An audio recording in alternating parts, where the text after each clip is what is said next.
ओम शांति। 1977 14 और 15 जुलाई संपूर्ण New York city अंधकारमयी हो गई थी, जिसको कहा जाता है द न्यूयॉर्क सिटी ब्लैकआउट। 2 दिन के लिए बिजली खो गई थी और इन 2 दिनों में उस शहर में ऐसी भयंकर हलचल हो गई,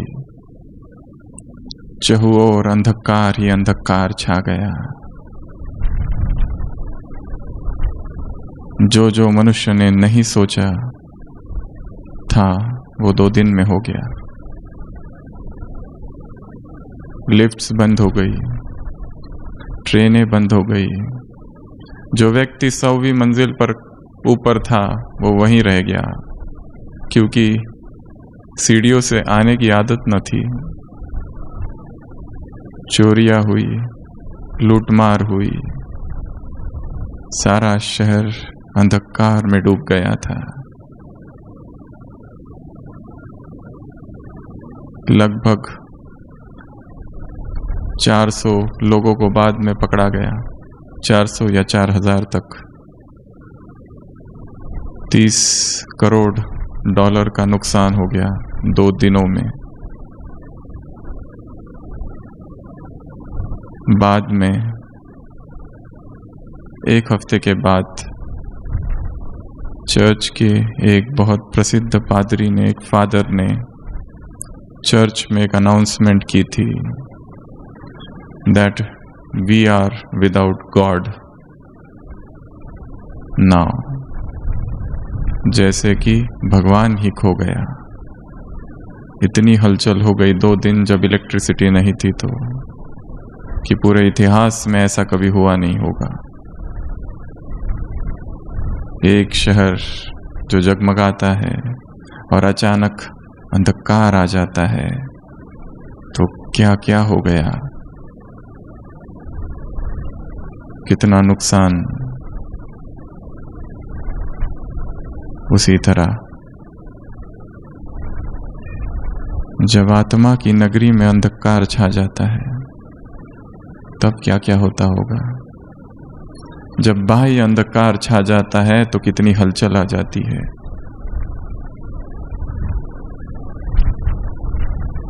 सारा कारोबार ठप हो गया, सारी व्यवस्थाएं ठप हो गई, किसी को कुछ समझ में नहीं आ रहा था क्या करे। सारे कंप्यूटर्स, सब कुछ बंद। तो जब स्थूल इलेक्ट्रिसिटी, स्थूल प्रकाश खो जाता है,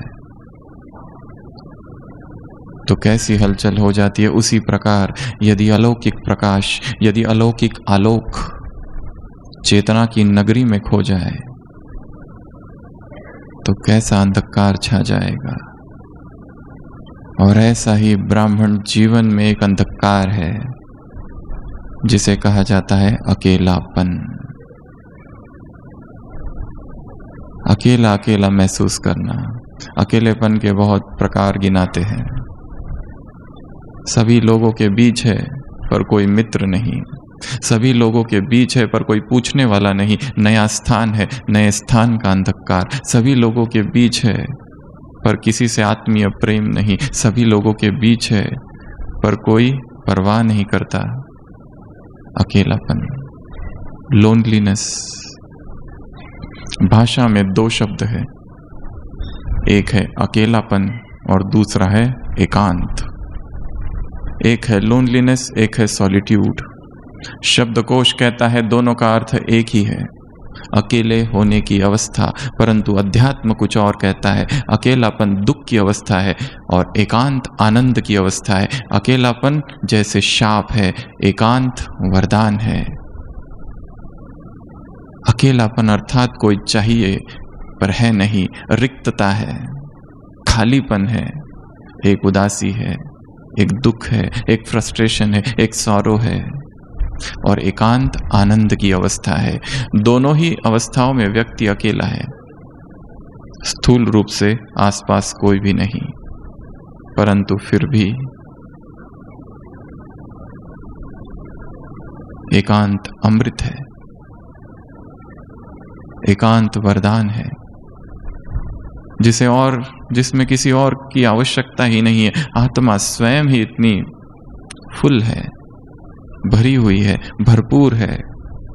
और अकेलापन अर्थात रिक्तता, अकेलापन अर्थात खालीपन, अकेलापन अर्थात कोई चाहिए पर वो है नहीं। सारा ज्ञान है, उसके बाद भी अकेलापन। आज सुबह की साकार मुरली, बाबा ने कहा कि यदि ब्राह्मण जीवन में अकेलापन महसूस करते हो तो क्या करो, क्या करो। बहुत अच्छी बात बाबा ने बताई है। यदि ब्राह्मण जीवन में अकेलापन आ जाता है तो क्या करना चाहिए। 3 बातें बाबा ने बताई और इसी का हम विस्तार करेंगे। बिंदु रूप में याद ना करो। जब अकेलापन आ जाए तो प्राप्तियों को सामने रखो। जब अकेलापन आ जाए तो इस ब्राह्मण जीवन के जो रमणीक अनुभवों की कहानी है उनकी स्मृति में रहो। और तीसरा, सर्व संबंधों का रस लो। क्यों ये अकेलापन आता है, क्यों ऐसा लगता है कि उसने हमें छोड़ दिया, जबकि वो निरंतर साथ है। विश्व युद्ध 2, अमेरिका की आर्मी का एक सिपाही अपने साथियों से अलग हो गया और उसके पीछे सारे शत्रु लग गए और वो भागने लगा और शत्रु सारे पीछे थे। सभी के पास हथियार थे, बंदूक थी और वो अकेला भाग रहा है। कहाँ जाए समझ नहीं आ रहा है। एक खंडर सा घर दिखता है, सोचता है यहां जाके छिप जाऊं और वो वहां जाके छिप जाता है। और उसमें बहुत सारे कमरे बने हुए, एक कमरे में दुबक कर बैठ जाता है और थोड़ी ही देर में उसे पता है वो सारे सिपाही यहां आ जाएंगे और मुझे बंदूक से मार देंगे। और उस समय में, ऐसी अवस्था में वो भगवान को याद करता है, हे प्रभु तू मेरी रक्षा कर, मैं समर्पण करता हूं। असंभव है इस परिस्थिति में बचना, क्योंकि वो अनेक है और मैं अकेला हूं, कैसे बच पाऊंगा। और वो सारे के सारे सिपाही आ जाते हैं, उनकी आवाजें होने लगती है, जहां वहां सब लोग ढूंढ रहे हैं। और उतने में इसने जो प्रार्थना की थी और भगवान को पुकारा था आर्त हृदय से, एक मकड़ी उस दरवाजे पर आ जाती है और अपना जाल बुनना चालू करती है। और वो मन ही मन हंसता है और सोचता है, भगवान ये मकड़ी का जाल मुझे बचाएगा। मैंने तुझे मदद के लिए पुकारा था और तू ये क्या कर रहा है। और वो मकड़ी वो पूरा जाल बुन देती है और वो सारे सिपाही यहाँ वहां ढूंढ रहे हैं और जैसे ही यदि मिल जाए तो उसको मार देंगे। और वो एक प्रभु की याद में बैठा हुआ है और 2 सिपाही उस दरवाजे के पास आते हैं और उन्हें वो मकड़ी का जाल दिखता है और ये सोचते हैं कि यहाँ मकड़ी का जाल है, संभावना कम है कि अंदर कोई है। अगर कोई गया होता तो ये जाल तोड़ कर गया होता। और वो लोग छोड़कर चले जाते हैं और तब वो अपने घुटनों पर गिरता है और उसकी आंखों से अश्रुधारा बहती है कि हे प्रभु, मुझे तो लगा तूने मुझे अकेला छोड़ दिया, मुझे तो लगा तूने मुझे छोड़ दिया, परंतु तेरी कृपा, तेरी दया अनंत है।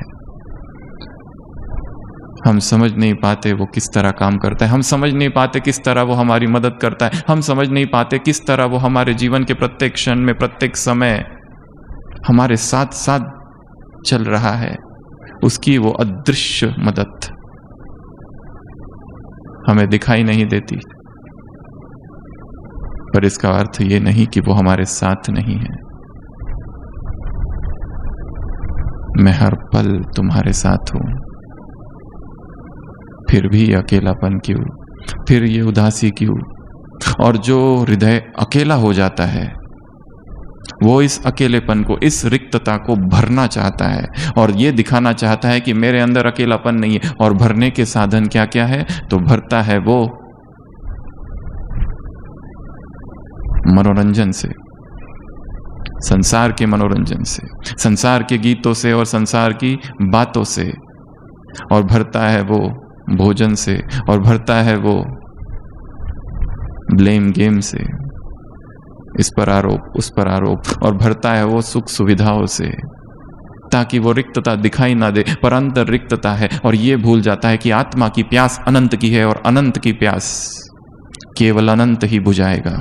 इस संसार का कोई व्यक्ति संतुष्ट हमें तृप्त नहीं कर सकता, इस संसार की कोई वस्तु हमें तृप्त नहीं कर सकती, चाहे कितनी भी अच्छी हो, कितनी भी लुभावनी हो, कितनी ही स्वादिष्ट हो, कितनी भी बड़ी प्राप्ति हो, क्योंकि आत्मा की प्यास किसकी है? संडे की मुरली, चात्रक पक्षियों से, चात्रक से बच्चों से बाप मिलने आए हैं। जन्म जन्म प्यास थी प्रभु मिलन की, जन्म जन्म प्यास थी परमात्मा प्रेम की, वो प्यास अब पूरी हुई है। भक्ति मार्ग में भिखारी थे, अब बाप ने आकर तुमको क्या बना दिया?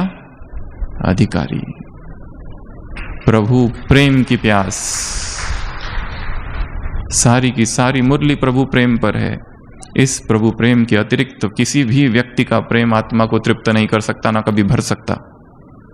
जन्म जन्म आत्मा ने भरा है, परंतु अतृप्त ही रही, प्यासी ही रही, भिखारी रही और मांगती रही, प्रेम दे दो, केयर दे दो, अटेंशन दे दो, सम्मान दे दो, स्तुति दे दो, नाम दे दो, यश दे दो, प्रशंसा दे दो, शक्ति दे दो, सुख दे दो, शांति दे दो।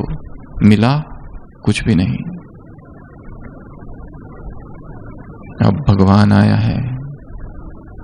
अगर इस ब्राह्मण जीवन में चलते हुए सब कुछ है, उसके बाद भी अकेलापन है, तो सबसे पहले तो इसे स्वीकार करना पड़ेगा कि मुझे न मालूम कोई अज्ञात अकेलापन घेरा हुआ है। जैसे ही अकेले में बैठता हूं तो पता नहीं कौन सी दुख की लहर, कौन से पुराने जज्बात, कौन सी पुरानी दर्दनाक यादें आ जाती है और ब्राह्मण जीवन निरस सा लगने लगता है, सूना सूना सा लगने लगता है। यदि ऐसी हमारी स्थिति है तो जरूर कुछ काम करने की आवश्यकता है। एकांत से यात्रा है, एक अकेलेपन से यात्रा है एकांत की। जर्मन फिलॉसफर इकहार्ट एकांत में रहता था, मौन में रहता था, अपनी ही मस्ती में रहता था, अपने ही प्रभु चिंतन में रहता था। एक बार किसी जंगल में बैठा था, दो मित्र वहां से गुजर रहे थे, उनको लगा बेचारा अकेला बैठा है, क्यों ना इसके पास जाए, थोड़ी सी बातें करे। और वो जाते और उससे कहते हैं कि हम तुम्हारे पास आए हैं क्योंकि हम तुम्हें अकेला देखते। वो कहता है मैं अब तक उसके संग में था, आप लोग आए और आपने मुझे अकेला कर दिया। जो व्यक्ति एकांत में आनंद लेता है उसे व्यक्तियों का संग, व्यक्तियों का साथ इतना नहीं लुभाता, उसे आदत है एक के संग की। और यदि अकेलापन है तो व्यक्ति उसे भरता है दंभ से, हिपोक्रेसी, सेल्फ लाइंग, कहने के लिए योगी परंतु अंदर भोग की लालसा है, कहने के लिए ऊपर से ब्रह्मचर्य परंतु अंदर से देह खींचती है। इसलिए इस दंभ से, इस हिपोक्रेसी से, इस सेल्फ डिसेप्शन से, इस सेल्फ लाइंग से, इस आत्मवंचना से, इस आत्म प्रवंचना से सबसे पहले स्वयं को मुक्त करना है।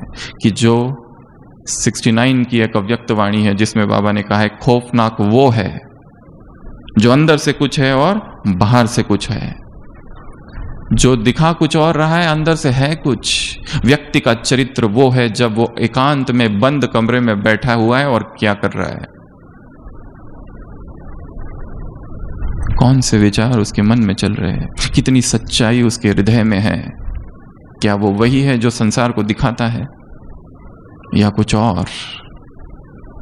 तो जब जब हृदय में रिक्तता है, खालीपन है, सूनापन है, अकेलापन है, व्यक्ति उसे भरेगा एंटरटेनमेंट से भरेगा, गीत से संगीत से भरेगा, संसार के भोजन से भरेगा, डिजिटल नगरी से भरेगा, हिपोक्रेसी से भरेगा, सुख सुविधाओं से भरेगा और स्वयं को छलेगा कि मैं सब ठीक चल रहा है, दिखावे से भरेगा।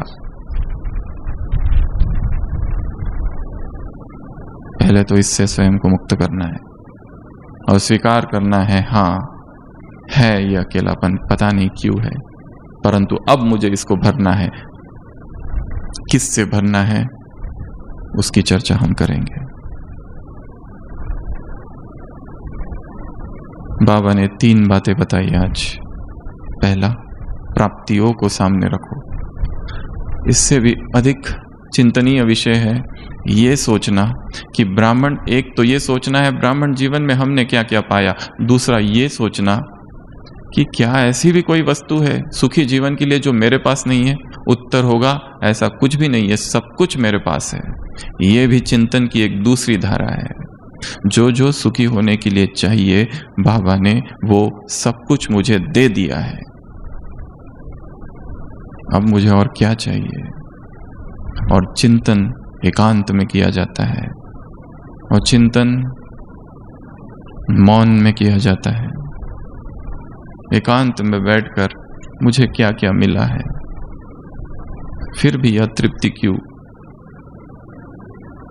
गहराई से सोचना, चेतना को उस गहरे आकाश में ले जाना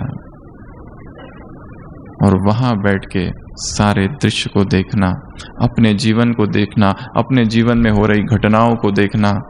मैं हूं कहाँ, मैं क्या कर रहा हूं, मुझे क्या करना है। बाबा ने कहा प्राप्तियों को याद करो। दूसरा कहा इस ब्राह्मण जीवन के जो रमणीक अनुभव है उसको याद करो। हम ये पढ़ रहे थे और अभी ऊपर से नीचे आ रहे थे और आबू की पहाड़ियों को देख रहे थे तो याद आ रहा था वो सबसे पहला दिन जब यहाँ से आबू रोड से आबू पर्वत पर चढ़ रहे थे। वो सब पर्वत देखते हुए, आबू शैल शिखर सुंदर है, कैसी उमंगे थी, कैसे अनुभव थे। उन अनुभवों को याद करना। शायद हम भूल गए वो सारे पल जब हम भगवान के सामने बैठे थे, डायमंड हॉल था, अव्यक्त वाणी चल रही थी और भगवान के सम्मुख हम थे। वो सारे पल जब मधुबन में हमने सेवाएं की थी, वो सारे पल जो पहली बार आए थे, कैसा उमंग था, कैसा उत्साह था, कैसा आवेश, ये कर दूं वो कर दूं और कैसा तपस्वी बन जाऊं, महान योगी बन जाऊं।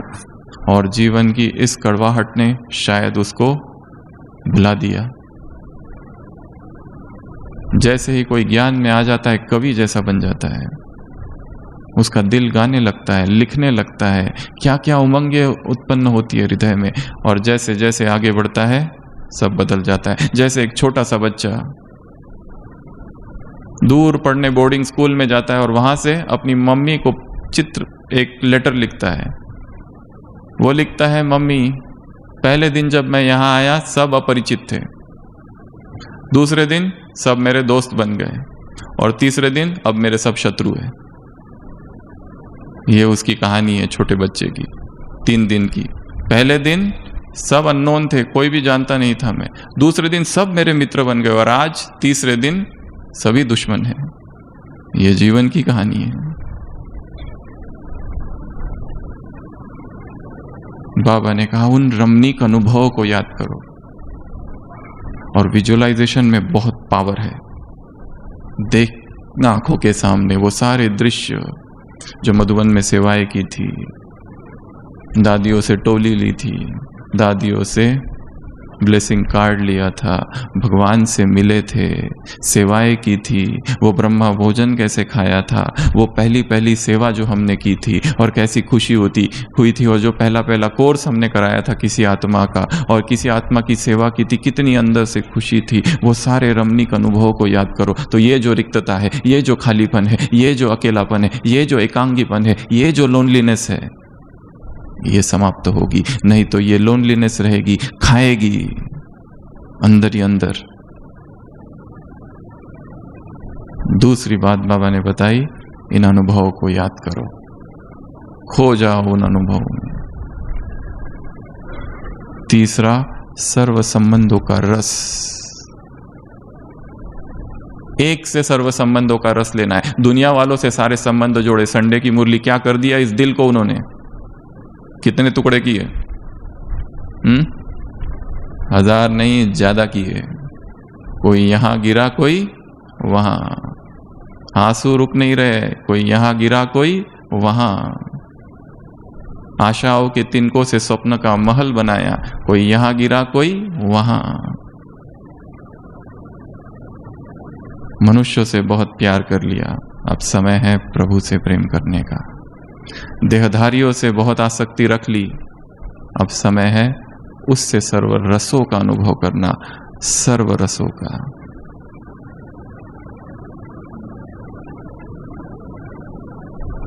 और मनुष्य के जीवन की ऐसी अवस्था जहां किसी की सबसे ज्यादा आवश्यकता है, उसी समय वो नहीं रहता है वो व्यक्ति। जब हमें सबसे ज्यादा किसी की आवश्यकता होगी, उसी समय हमको वो नहीं मिलेगा। इसलिए एक उसी से सर्व संबंधों का रस, ये तीसरी विधि। तो ये 3 बातें बाबा ने बताई।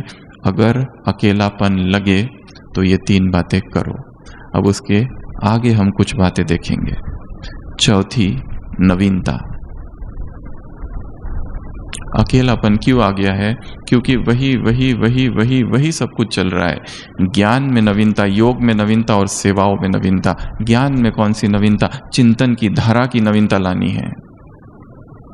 उसी तरह से एक ही चिंतन नहीं करते जाना है, नए ढंग से सोचना है। इस बात को और क्या क्या सोचा जा सकता है इसके विषय में। मुरलिया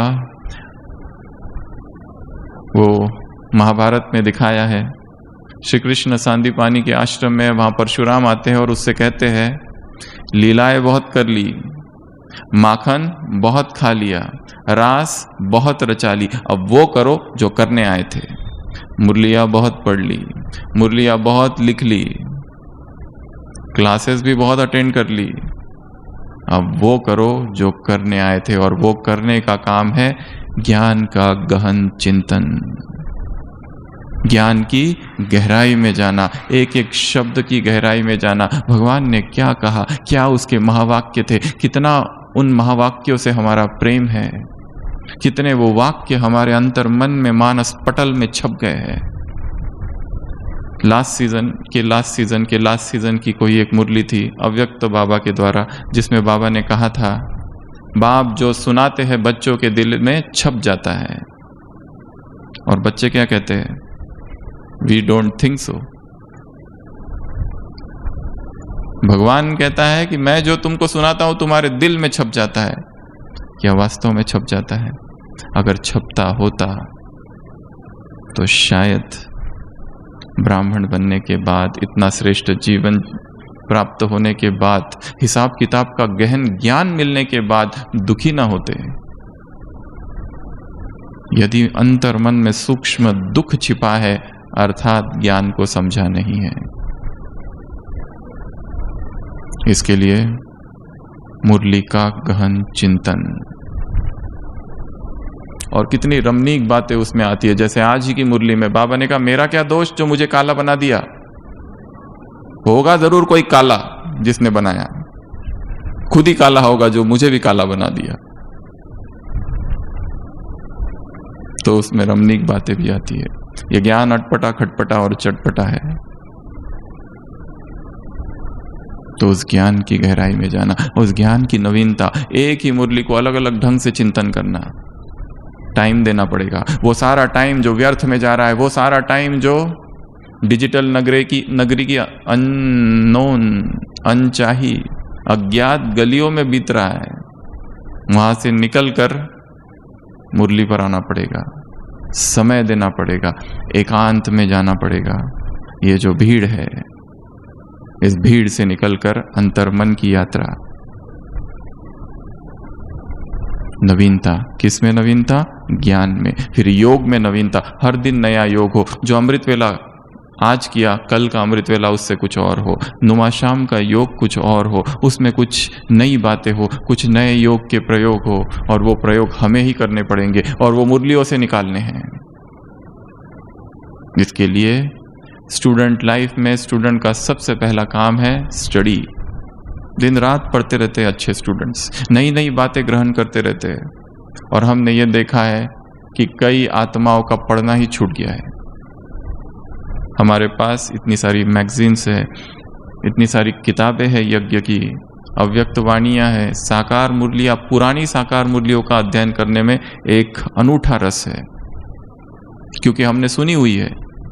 इसलिए बहुत आनंद आता है उनको पढ़ने में भी। सारा समय अगर इसमें लगा दे, फिर ये नहीं कहेंगे हमारी स्थिति ठीक नहीं है, ये लोग ठीक नहीं है, ये हिसाब किताब बहुत ज़्यादा है, क्यों ऐसा दुख लगता है, ये कुछ करता है, वो कुछ करता है। इन सब बातों से मुक्त रहेगी आत्मा। इसके लिए नवीनता किस में लानी है? ज्ञान में। नवीनता किस में लानी है? योग में। और तीसरा नवीनता किस में लानी है? सेवाओं में। जिस ढंग से सेवा कर रहे उसमें भी नवीनता लानी है। जिस ढंग से मुरली सुन रहे, सुना रहे हैं, जिस ढंग से लिख रहे हैं, उसमें भी नवीनता। जब तक नवीनता नहीं होगी, क्या ऐसी कोई दो अव्यक्त वाणी है जो एकदम समान है? कोई भी नहीं। उसके सारी शिवरात्रि की अव्यक्त वाणियों को एक साथ रखो, हर अव्यक्त वाणी अलग है, बात वो एक ही कह रहा है, पर शब्द अलग है, शब्दों की रचना अलग है, वाक्य रचना अलग है, सब कुछ अलग अलग है उसमें। तो भगवान स्वयं नवीनता का सागर है, भगवान स्वयं सर्व उत्तरों का सागर है। हम भी वैसे बन जाए जिनमें प्रति पल, हर समय, हर पल नवीनता हो। कुछ ना कुछ नवीन करना है।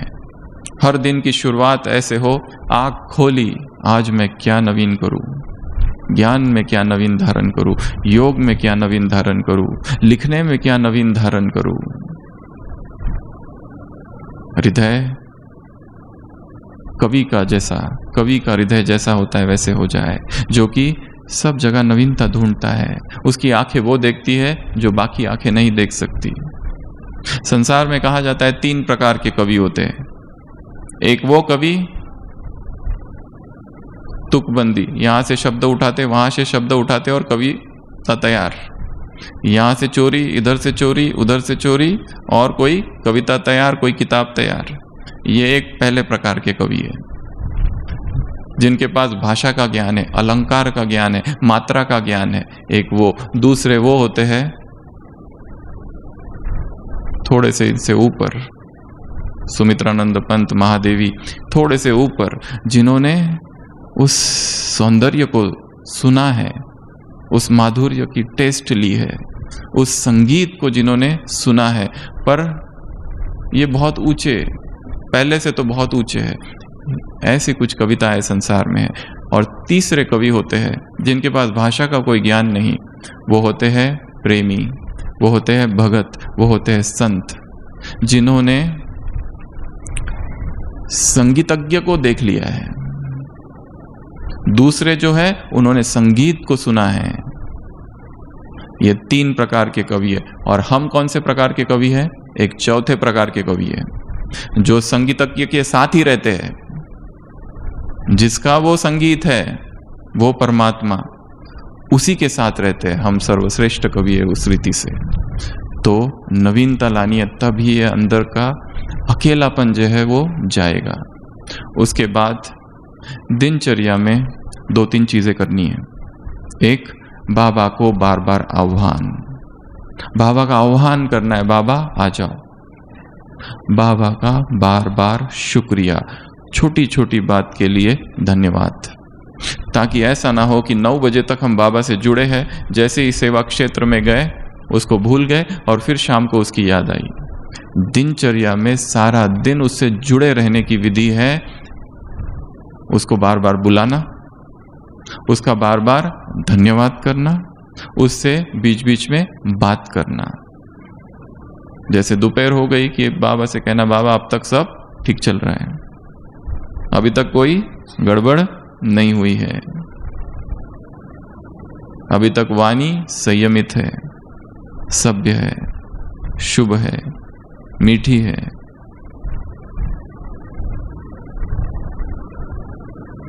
तो कुछ बातें दिनचर्या में करनी होगी। जगदीश भाई जी ने एक जगह लिखा है, ऐसा ना हो जाए कि अमृत वेला बहुत शक्तिशाली, मुरली क्लास भी बहुत ध्यान से सुन लिया, नाश्ता भी बहुत अच्छे से कर लिया और उसके बाद में दिनचर्या में भूल गए और फिर शाम को सीधा याद आई बाबा भी कुछ है। क्योंकि दिन भर में इतने व्यस्त रहे कि जिसकी सेवा है उसी को भूले हुए हैं। दिन भर ऐसा कुछ करना है कि जो उससे जुड़े रहे, जैसे कि अशरीरी हो जाना, बीच बीच में आत्मिक दृष्टि का अभ्यास करना। ये केवल थियरी नहीं है जो हम बता रहे हैं, ये हर एक को करना है। बीच बीच में स्थिर होकर सकाश दे देनी है विश्व को।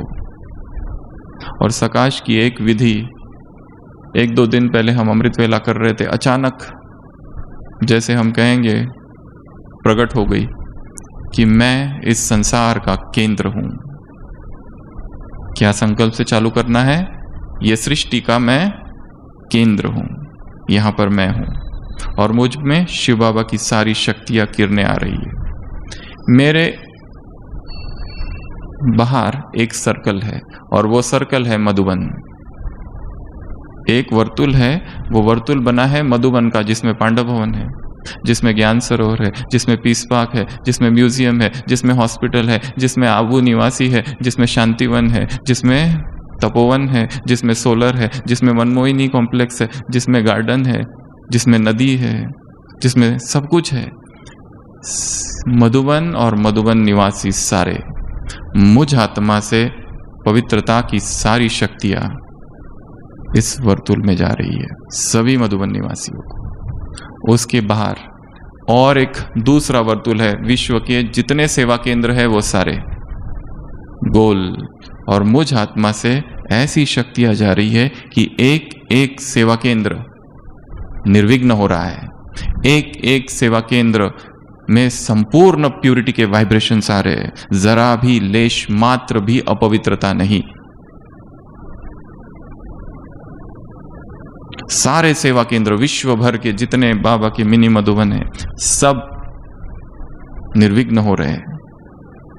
तीसरा सर्कल और आगे जितनी ब्राह्मण आत्माएं हैं वो सारी सेवा केंद्र की, मधुबन निवासी तो हो गए, जितनी ब्राह्मण आत्माएं हैं वो सारी एक एक ब्राह्मण आत्मा, एक एक बहन से लेके तो सब कुछ, सारे सब निर्विघ्न हो रहे, सबको प्यूरिटी के वाइब्रेशंस आ रहे। मैं कहाँ हूँ? बीच में हूँ। मैं इस सृष्टि का केंद्र हूँ, मैं इस यज्ञ का केंद्र हूँ, मैं मधुबन का केंद्र हूँ और मुझसे शक्तियाँ फैल रही है, पवित्रता फैल रही है। और ये जो वर्तुल है ये है सारी ब्राह्मण आत्माओं को।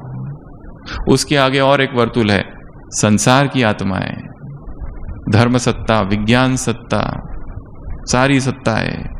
संसार की आत्माएं दुखी है, उनको सुख की किरणें जा रही है। अशांत है, शांति की किरणें जा रही है। जो एकदम विकारों की गर्त में फंसे हैं, उनके हृदय में पवित्रता जाग रही है। प्यूरिटी के वो प्रकंपन, वो न चाहते हुए भी उनके हृदय में प्रवेश कर रहे हैं। ऐसी शक्तिशाली किरणें मैं फैला रहा हूं, क्योंकि इस आत्मा में ऐसी अनंत शक्तियां भरी है। डायरेक्ट पवित्रता के सागर से मुझ में शक्तियां आ रही है, इसलिए मेरी पवित्रता इस संसार में सर्वश्रेष्ठ है।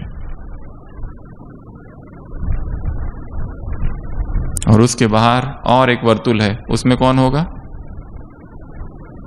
5 तत्व। वो सारे तत्व भी क्या हो रहे हैं? शुद्ध हो रहे हैं, परिशुद्ध हो रहे हैं। और मैं केंद्र हूं।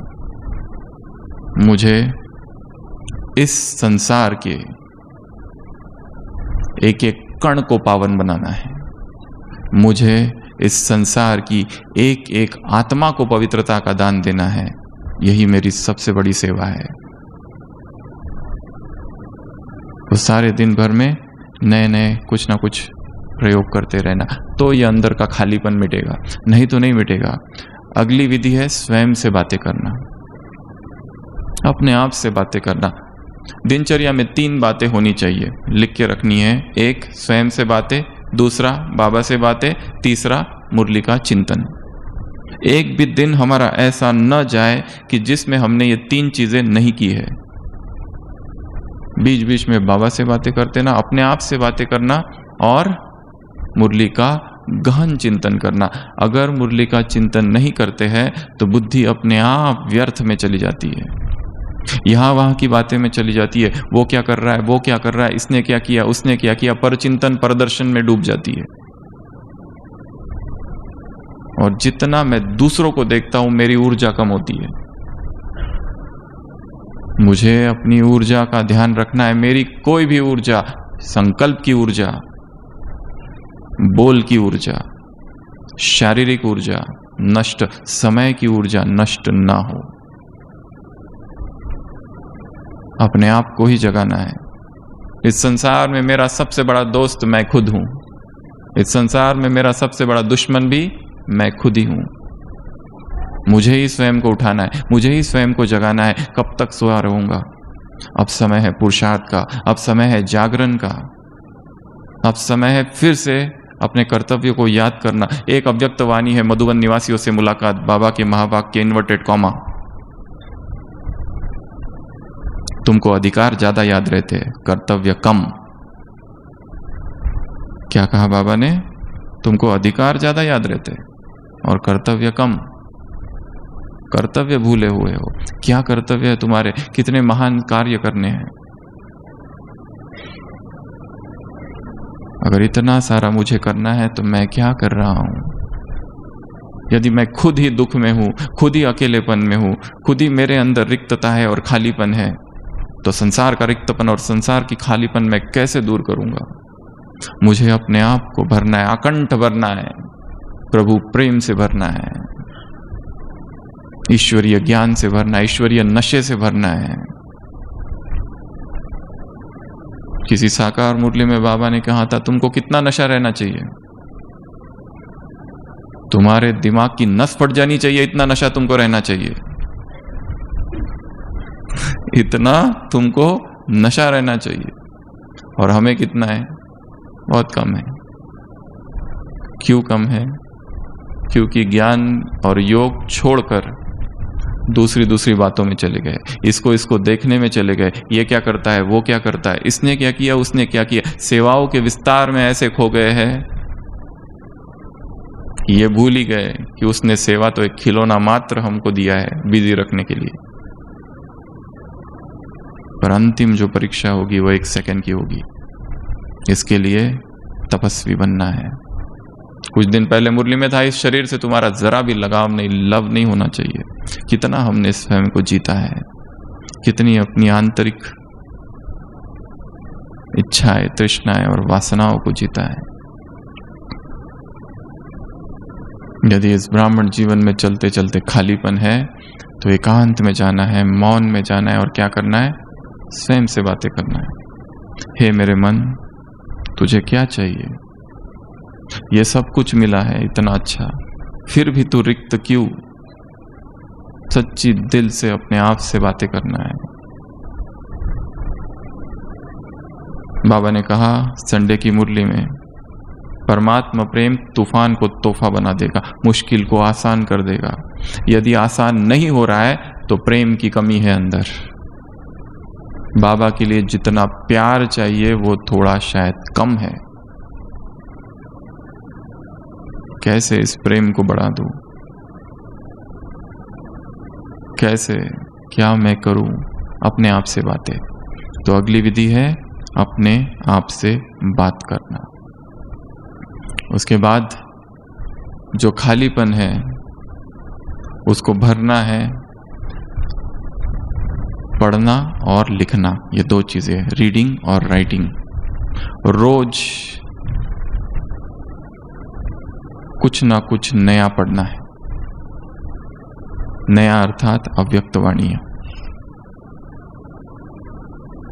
और इसमें सबसे अच्छी चीज हमको जो लगती है, स्पार्क की छोटी छोटी जो किताबें हैं, जो बाबा के वहाँ वाक्यों का संकलन है, वो अलग अलग जगह रख देना, एक बिस्तर पर, एक टेबल पर, एक डिपार्टमेंट पर, जगह अलग अलग जगह पर। दिनचर्या में जैसे हमारी अपनी सीरीज चालू है, कभी पुरुषार्थ, कभी टीचर्स, कभी ब्राह्मण परिवार, कभी सत्यता, अलग अलग किताबों के नाम है, जिसमें हम अपनी बुद्धि को बिजी रखें। क्योंकि मन तो नहीं चाहता है, मन कुछ और करना चाहता है। मन को कभी कभी जबरदस्ती करके लगाना होगा ज्ञान योग में। जैसे एक विदेशी लेखक ने लिखा है अपनी जीवन कहानी में कि हम सब दोस्त लोग युवा काल में घूमने गए, एक्सकर्शन, और बहुत घूमे, बहुत चले जंगलों में, इतने थक गए, फिर एक दीवार आ गई और हमको दीवार के उस पार जाना था। और सब लोगों ने कहा अब हम नहीं चढ़ेंगे, हमको तो बहुत कंटाला आ रहा है, हम नहीं करेंगे। तो मार्क ट्वेन लेखक लिखता है, मैंने कहा सब अपनी अपनी टोपियां दे दो। सब ने अपनी अपनी टोपियां दी और टोपियां सब दीवार के उधर फेंक दी। अब चढ़ना ही पड़ेगा क्योंकि टोपियां उधर है। उसी तरह ऐसी कुछ युक्ति निकालनी है कि कौन सा समय है दिनचर्या में जहां मैं कमजोर पड़ जाता हूं और माया मुझे अटैक कर देती है।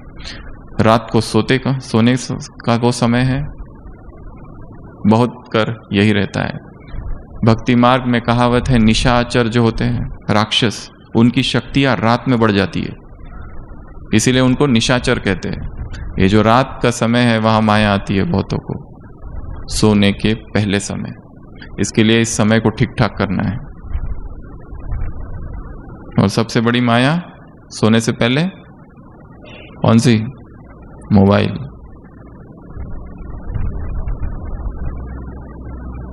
वर्तमान समय ब्राह्मणों के लिए दो सबसे बड़ी माया है। कौन सी? दो, एक भोजन और दूसरा यूट्यूब। व्हाट्सएप पुराना हो गया, इसी में ये दो भी वो जो खालीपन है उसको भरने की कोशिश कर रहे हैं, इससे नहीं भरेगा कभी भी।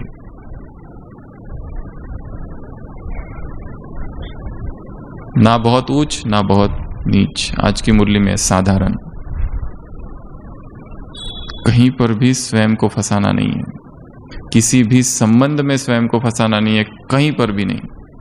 अपने आप को स्वतंत्र रखना है, और जो आत्मा स्वतंत्र है सबसे अधिक शक्तिशाली है। जिसका इस संसार में किसी से कोई आसक्ति नहीं है, वो सबसे अधिक शक्तिशाली है। और बाबा को ऐसी आत्माएं चाहिए। इसके लिए अंदर का जो खालीपन है, जैसे हमने पहले ही बताया, संबंध से उसको भरना चाहते। किसी व्यक्ति से संबंध, किसी व्यक्ति से फैमिलियरिटी, कोई ब्राह्मण आत्मा से बहुत निकटता, ऊपर से नाम सेवा, अंदर से कुछ और। इसलिए इससे स्वयं को मुक्त कर देना है। तो सार यही है, आत्मचिंतन, स्वचिंतन, अध्ययन, एकांत, मौन, चिंतन, पढ़ाई, लिखना, प्राप्तियों को याद करना, बाबा के साथ पिकनिक करना, नए नई विधियां ढूंढना, योग की, ज्ञान की, सेवाओं की, और अपने अंतर्मुखी रहना दिन भर। और उस प्रभु प्रेम को बढ़ाते रहना। उस प्रभु प्रेम में कैसा जादू है, कितनी पावर है, उसका अनुभव करना। वो दिन याद करना जो पहली बार बाबा से मिले थे, कैसे आंसू बह रहे थे। वो पहला दिन जब मधुबन में सेवा के लिए आए थे, कैसे आंसू बह रहे थे। वो पहला गीत जो बाबा का सुना था, भगवान हमारा साथी है, और क्या हो गया था, कैसे रोमांच खड़े हो गए थे, उसको याद करना। तो ये प्रभु प्रेम क्या क्या करता है, लास्ट बात बता के क्लास पूरा करते हैं। संडे की अव्यक्त वाणी। पहली बात, ये प्रभु प्रेम तुम्हारी प्यास बुझाता है, भिखारी से क्या बना देता है, अधिकारी बनाता है। ये प्रभु प्रेम पहली देन है। संसार में प्रेम को सबसे ज्यादा महान माना जाता है। प्रेम ही परमात्मा और प्रेम ही परमात्मा, परमात्मा ही प्रेम, ये कहा जाता है। तीसरा बाबा ने कहा था, ये जो प्रेम है, इस प्रेम ने ही ब्राह्मण जन्म तुमको दिया। चौथा, ये जो प्रेम है इसी ने सेवा के योग्य बना दिया। ये जो प्रेम है इसी ने तुमको सहज योगी, सतह योगी, कर्म योगी बना दिया। ये जो प्रेम है इसी ने जो त्याग किया वो भाग्य अनुभव कराया। ये जो प्रेम है तूफान को तोहफा बना दिया। ये जो प्रेम है मुश्किल को सहज बना दिया। ये जो प्रेम है ईश्वरीय प्रेम इसने क्या कर दिया? बाप समान बना दिया। ये जो प्रेम है, दिल के जो टुकड़े 1000 हुए थे सबको जोड़ दिया। ये जो प्रेम है इसने तुम्हें साथी बना दिया, भगवान का समर्थ बना दिया। ये जो प्रेम है इसने तुम्हें माया जीत बना दिया, माया प्रूफ बना दिया। ये जो प्रेम है इसने मधुबन निवासी बना दिया। ये जो प्रेम है इसने तुम्हें वरदान दे दिया सदा स्नेही भव का। ऐसा जादू है इस प्रेम में कि जो मांगोगे वो तुमको मिल जाएगा। ऐसा ये प्रेम है। 16 बातें हैं टोटल संडे की अव्यक्त वाणी। तो ऐसे मुरलियों का चिंतन करना, अध्ययन करना और उसकी याद में रहना, उसके साथ रहना, एकांत का अनुभव, एक के अंत में खो जाना। तो जब ऐसा एकांत होगा तब अकेलापन समाप्त हो जाएगा। ओम शांति।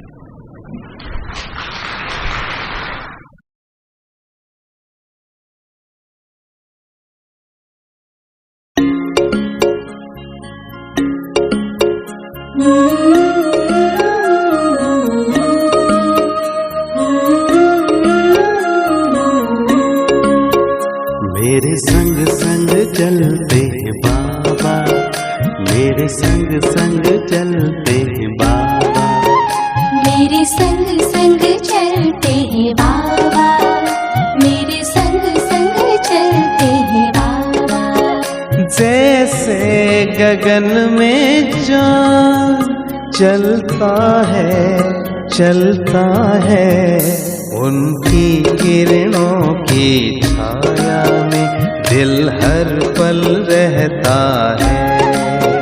जैसे गगन में चाँद चलता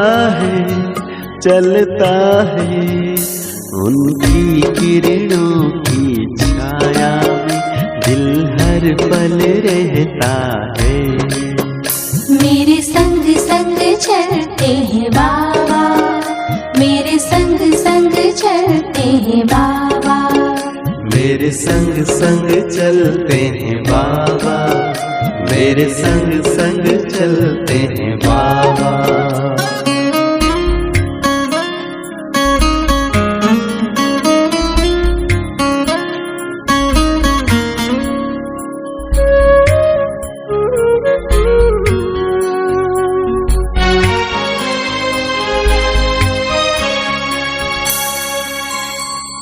देखूं मैं चकोर की तरह, नाचूं मैं झूमर की तरह, बोलूं मैं कोयल की तरह,